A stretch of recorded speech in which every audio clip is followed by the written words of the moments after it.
모든 번지 너와 나로다.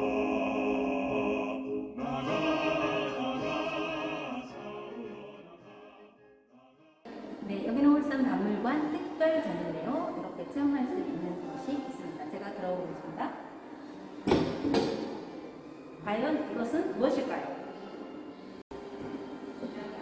이렇게 제가 들어와 봤는데요. 키가 작은데도 불구하고 비좁고 어둡고 굉장히 서지도 못하고 앉지도 못하는 그런 고문기관인데, 벽관이라고 해서 일제강점기 때 우리 독립운동가들을 고민했던 그런 부분입니다. 수갑과 족쇄가 있습니다. 네, 용수라고 하는 일제강점기 우리 독립운동가들이 체포되어 이동될 때 일반인들이 얼굴을 못 알아보게 씌웠던 그런 도구입니다. 이렇듯이 벽관, 수갑, 족쇄, 또 용수 같은 고문 도구를 보면서 그 시대의 독립운동가들이 이 땅을 지키기 위해서 얼마나 많은 고통을 겪었는지 짐작해 볼 수가 있는데요. 그럼 우리 지역의 고헌 박상진 의사에 대해서 알아보도록 하겠습니다.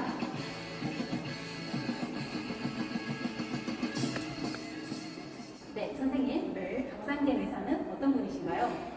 네, 박상진 의사는 1910년대 일제강점기 무단 통치 시기 독립운동의 기틀을 마련한 광복회 총사령, 우리나라의 대표적인 독립운동가이십니다. 아, 네.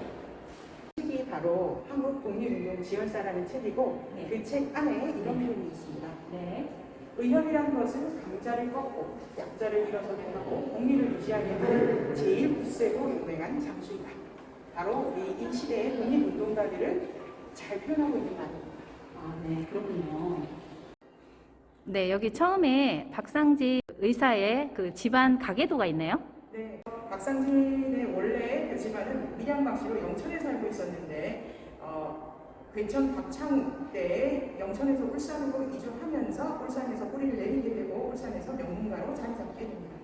할아버지, 그 다음에 양부, 친구가 모두 경제적으로 부유했을 뿐만 아니라 또 관직에도 나아갔던 울산의 명문가 가문, 그리고 그 윗대로부터 이어지는 전통적인 학문을 공부한 사람이었습니다. 그런데 15이 되던 해 새로운 스승을 만나게 되는데, 그 분이 바로 왕산 허위라는 분입니다. 아, 네. 네, 왕산 허위는 어떤 분이신가요? 왕산 허위는 집안 자체가 명문가 집안의 유학자 집안의 자손이었고, 그 한학을 공부하신 분이었지만 시대가 시대인 만큼 굉장히 깨어 있었던 분으로 박상진 의사에게 신학문을 꼭 공부해 보기를 안내하신 분이기도 합니다. 이분은 구한말에 그 대법원장, 지금으로 치면 대법원장 자리까지 올랐던 분이고, 다양한 독립운동을 하셨던 분이고 대표적인 의병이십니다. 네. 친척 형님을 따라서 경상북도 진보에 가서 그곳에 있었던 왕산 허위와 인연을 사제의 연을 맺게 됩니다. 네, 이분이 그 구국개혁 방안 10가지를 이렇게 썼는데 그 중에서 9번째가 눈에 띄더라고요. 네. 한번 보겠습니다. 바로 9번째는 노비를 해방시키고 적설을 구분하지 말 것이라고 되어 있는데, 네. 박상진 의사는 이 가르침대로 집안으로 내려와서 본인 집안의 노비를 해방시키고 적설을 구분하지 않게 됩니다. 아, 네. 여러 독립운동가들이 자기 집안의 노비를 이때에 내보냈다 합니다. 사실은 1894년에 그 가부개혁 때 이미 폐지가 됐지만은 현실적으로는 그렇지 않은 상황이어서 그랬는 것 같더라고요. 네. 네, 이 부스는 더 넓은 세상을 만나다라는 부스인데 어떤 내용인가요? 네, 왕산 허위가 추천한 대로 신학문을 배우기로 하고, 그 신학문을 배우기 위해 찾아간 곳이 바로 는 양정의숙이라고 하는 법률 전문 학교입니다. 네. 이 법률 전문 학교에서는 그 당시 그 유럽의 새로운 그 법들, 그 다음에 그 대사들을 공부하는 곳이었고, 경제학도 같이 공부할 수 있었던 곳이었습니다. 네. 그리고 오른쪽을 보면은 이곳에서 앞으로 독립운동을 같이 할 문지들을 만나는 곳이 되기도 합니다. 네, 그러면은 그 박상진 의사가 세상이 어떻게 변해가고 있는지 파악하기 위해서 중국을 여러 번 갔던 것 같더라고요. 네. 그 중국을 갔던 내용이나 또 이 시대에 박상진 의사가 투쟁을 하겠다라고 결심하게 된 어떤 시대적 배경, 그때 상황들에 대해서 잠시 좀 알아볼게요. 왕산 허위를 만난 것은 1898년이고 그 밑에서 공부를 하면 그 진보에서 한 거는 1년밖에 안 되고 허위가 관직을 받게 되면서 서울로 상경하게 되는데 아들을 낳고 나서 바로 상경을 해서 스승과 다시 만나게 되는데요. 그게 1902년입니다. 그때 이 세계정세 우리 동아시아에서는 영일 동맹이 있었고요. 그 다음에 집안의 노비를 해방하고 적석차별을 철폐했던 게 1904년. 네. 그 다음에 1904년에 연표를 보시면 엄청난 일이 많이 일어나고 있죠. 네. 대표적인 이런 러일 러일 전쟁. 전쟁. 그 다음에 제1차 한일협약 이런 것들이 이제 일제 강점기가 서서히 이제 다가오는 것을 우리가 느낄 수가 있고 네. 이 1905년 같은 경우에는 을사늑약, 네.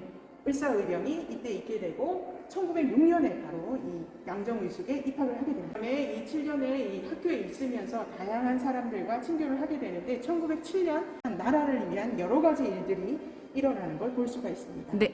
그리고 제일 밑에 보면은 정리의병이 있지요. 이 정리의병 때에 왕산 허위가 활동을 하게 되는데 정리의병의 결과 허위가 붙잡히게 되고 순국하시게 되면서 그 시신을 박상진 의사가 수습하게 되고 박상진 의사는 이 독립운동에 또 새로운 길을 모색하게 됩니다. 네. 그리고 1909년 양정의숙을 졸업하고 1910년 바로 판사 시험에 합격하게 됩니다.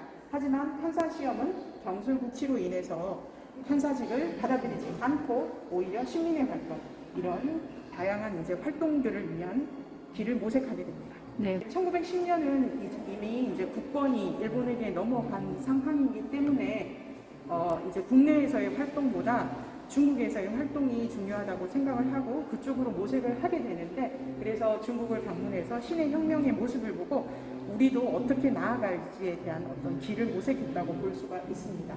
그래서 여러 가지 이제 사업을 구상하게 되는데 삼덕회상을 네. 그다음에 다양한 이런 그 독립운동 단체를 이렇게 만들고 또 안에 참여하게 되면서 다양한 길을 생각하게 되는데 바로 1915년 그 결과 광복회를 창립하게 됩니다. 광복회는 어떤 활동을 했고 또 어떤 목적을 가지고 만들어졌는지 좀 이야기 좀 해주시죠. 네, 광복회라고 하는 것은 그 이름에도 나타나 있듯이 목표는 조국 독립, 바로 광복을 원하는 단체였겠죠. 그 시기에는 서로 같은 목적이지만 서로 다른 방법으로 이 독립투쟁을 하던 단체가 여러 곳이 있었습니다. 그런데 광복회의 의미는 그 다양한 단체들을 하나로 통합하고 전국적인 조직을 갖춘 최초의 단체라는 것에 큰 의미가 있습니다. 네. 그 시기는 이미 국권이 일본으로 넘어간 시기이기 때문에 국내에서의 독립운동은 상당히 어려웠다고 합니다. 그래서 주로 해외로 주 거주지를 옮겨야 했고 또 군대와 같이 거대한 조직을 이루기 위해서는 막대한 비용이 들게 되는데 이 광복회는 그 막대한 군 자금을 모으기 위해서 여러 가지 활동을 하게 됩니다. 군 자금을 모으기 위해서는 이렇게 처음에는 주로 돈이 있는 사람들의 헌납을 통해서도 이루어졌고 하지만 그런 방법들은 필요한 비용에 비해서는 역부족이었기 때문에 다양한 군자금 모집에 나서게 됩니다. 그 광복회가 했던 활동을 구체적으로 한번 살펴보면요. 여기 있는 경북 우편 마차 사건은 일제강점기 내내 영구미제 사건으로 알려져 있었던 사건인데 바로 광복회가 했던 일 중에 하나였습니다. 또 금강의 현무수송 마차를 공격하기도 했고 또 여러 보고들에게 포고문을 보내서 일종의 독립 자금을 준 대기를 요청하는 문서들을 곳곳의 부부들에게 보내게 됩니다. 그 군자금을 주기는커녕 오히려 신고를 한다든지 오히려 일본에게 알려주는 역할을 하게 되는데 그때 그런 사람들을 처단해도 나서게 됩니다. 그 대표적인 사건이 바로 이 장승원과 박용화의 처단에 있어서 일본의 입장에서는 이 조직이 굉장히 두려울 수밖에 없었겠죠. 이 박용화 사건에서 한 명이 붙잡히게 되면서 줄줄이 광복회 회원들이 붙잡히게 됩니다. 박상진 의사도 그때에 두드려 가게 되죠. 박상민 의사는 광복회의 총사령으로서 모든 일을 주도하는 역할을 하게 됩니다. 그러다 보니 6번의 그 재판에도 불구하고 사형을 언도받게 됩니다. 박상진 의사는 대구 형무소에서 1921년 8월 11일 사형이 집행되어 순국하게 됩니다. 너무나 이 짧은 생, 굴곡 같은 생을 보면 현장에 오시면 이 끓는 이 감정을 주체할 수가 없는데 꼭 직접 오셔서 그의 삶을 한번 돌아보는 시간을 가졌으면 좋겠습니다.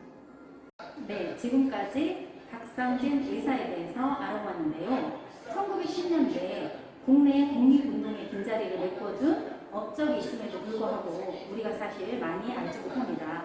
그래서 이렇게 재조명하는 시간을 마련하고 있으니 많이들 오셔서 박상진 의사에 대해서 많이 알고 또 성 등급에 참여해 주시면 감사하겠습니다. 감사합니다.